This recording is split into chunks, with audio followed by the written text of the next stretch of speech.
Stampers, this is Karen Phillip. I'm a Stampin Up Demonstrator and I'm pleased to show you how to make this card. It's a great Valentine's Day card or just a love card. And I'm also going to teach you a little bit about StazOn and Memento inks, the differences. It really helps people understand it a little bit, I hope, and especially the way we're making this card. So let's get started. So, we are using, well, first of all, let me show you the supplies.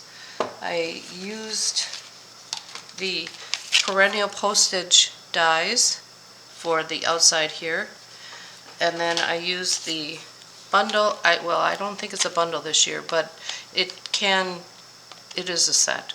And the stamp set is Sending Love, and I used the little hearts out of this for this particular card.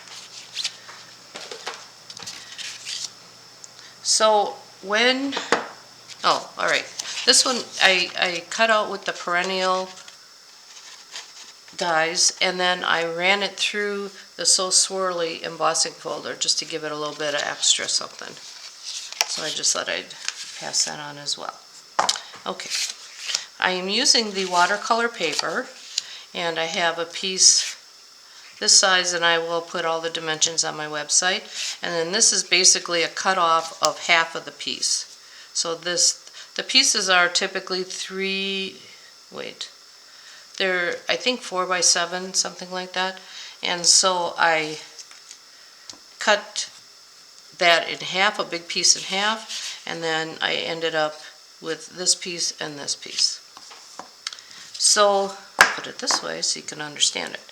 We are going to use the Memento ink, and Memento ink is water-based, so if we were to use water paint, then it will smear, and that's what we're going to do on purpose with the little envelope. So we're going to do 6 of them for this particular card. 2 of them will be for your sample sheet, and 4 of them will be for your card. You can do 5 or 6, doesn't matter how much room you have. Okay, now that's the only time we're using the Memento ink on this card, and I'll show you the result of that first. I'm using an aqua painter, an old aqua painter that we had, and I prefer them than our newer painters. For some reason they just don't paint as well, I guess. Okay, because this is water-based, I'm going to just not put any color on it, and I'm just using the ink that we stamped it with and kind of just coloring it in. Simple as that. And you want it to look not even, because that's sort of the watercolor look we're going for. So if you wanted these envelopes a different color, you could use any of our inks, our standard inks, because they are all water-based. And you just color them all like so. I won't do that. And you want to make sure that your water painter has enough water in it. I usually give it a hand test, and I put it on my hand, make sure it's wet. Otherwise it'll like scrape it, and you don't want that. Okay, so these then we will be cutting out by hand. The next step is taking our StazOn ink, and I'm using the mailbox on the stand with this. This I can't do on there because any ink that splashes over onto a silicone pad will stay on the silicone pad. That one would be pretty permanent because it stays on. Now StazOn has an extra little plastic thing over it, and that's because it's alcohol based, and it dries really quickly, so this helps so it doesn't dry it out. You got to give it a good stamp because we're stamping on watercolor paper. Ink it up real well, and you don't want to wait around before you stamp it because it will dry very quickly. Okay, so I'm going to just stamp it on here. Hope I'm hitting it. It's one thing about 2 sides of paper. And we have it, and it's a little crooked, but I'm going for it. Okay, Now I can use this again. Because, let me just show you, because this is StazOn, if I take these colors, see, it's not taking the ink. So now I have to add ink. And I'm doing the mailbox in smoky slate, and this part, the pole, and I like to take the colors and put it on a block. It saves on ink, and these newer stamps do not really squish well like the older ones did. We would squish the lid together. And then I want to do the blue first. Get another block here.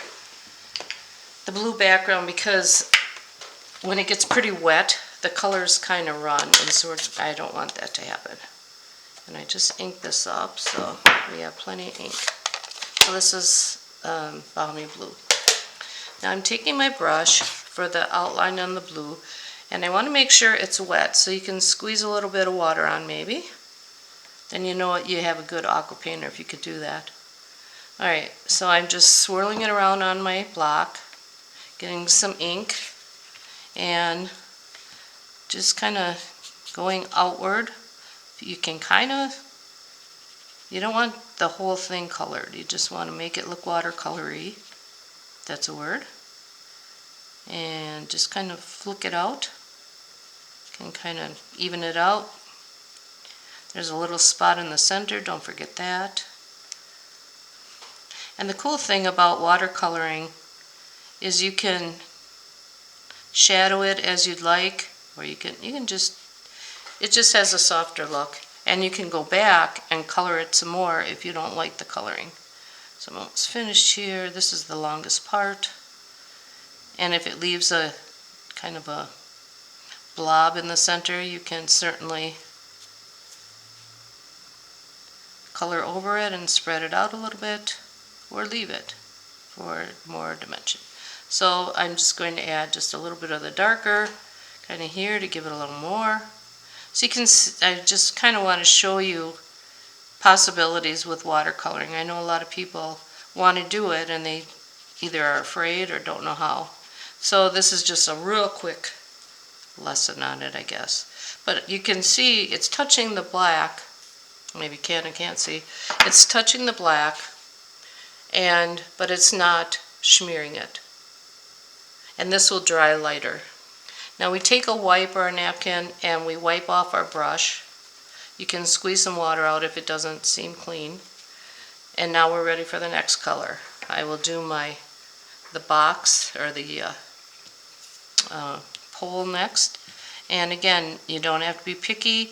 A lot of people think that you need to go real exact, and you don't, and that's what makes it watercoloring a little different than markers. And I'm just kind of doing the whole thing here.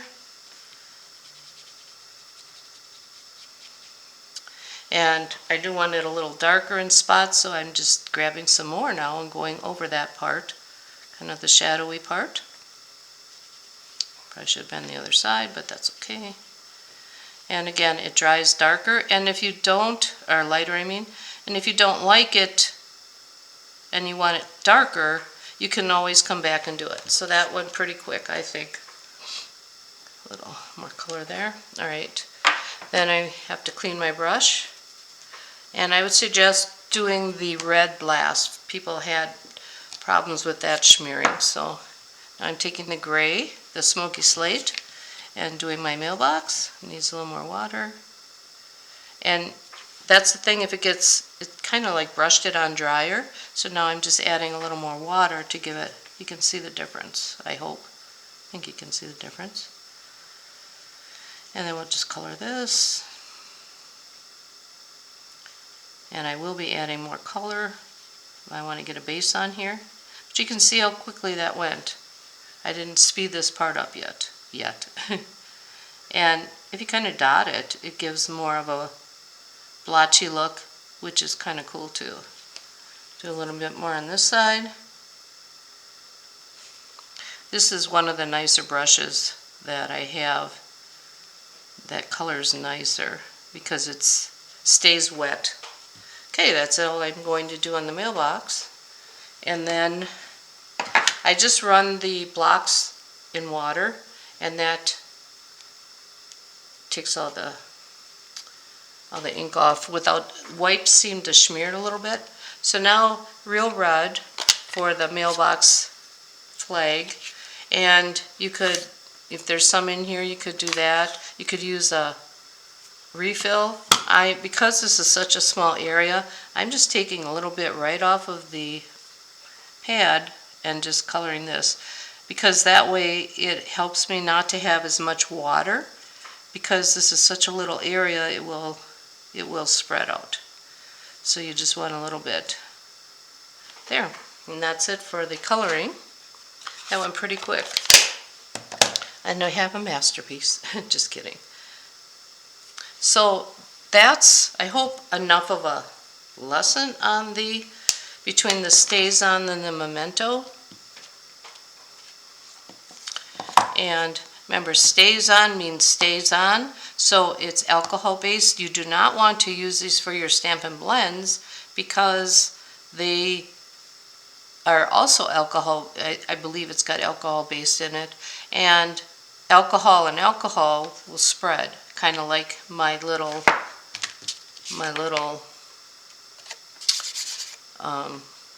envelopes here. And so you use Memento with blends, StazOn with ink or markers, like our regular markers. So I hope that's helpful. And here's the final card. If you have your kit, I already have this embossed for you because you probably don't have it, and it just saved time for club. And then I just cut these out, and that's a cool way for such a long sentiment. It would have been okay on the bottom, but this was empty space.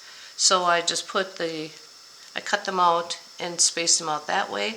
Use the heart from the bee punch, and then I have hearts that I told you I did from the dies, and I always keep my little pieces in a Post-it note. This is not sticky. I mean, these are not sticky. The hearts are not sticky. They're just on there so that you don't lose them in the kit. So then those will go on there on top of each envelope. One in the center, and one on your little directional card, because then you can see what it's supposed to be. And and then these hearts are, let's see, they're just called adhesive backed hearts, and these are in I can't remember if they're online or in the mini catalog, but they are new. And that's just a little accent on there. Put a gold frame around this, and you have just a really homemade card, but yet it's kind of cool. Oh, and one little note on this mailbox, you can either make a slit in it or just cut the letter coming out of it, so it looks like it's kind of hanging out. All right, I think that's it for this card, and thanks for watching, and have a great day.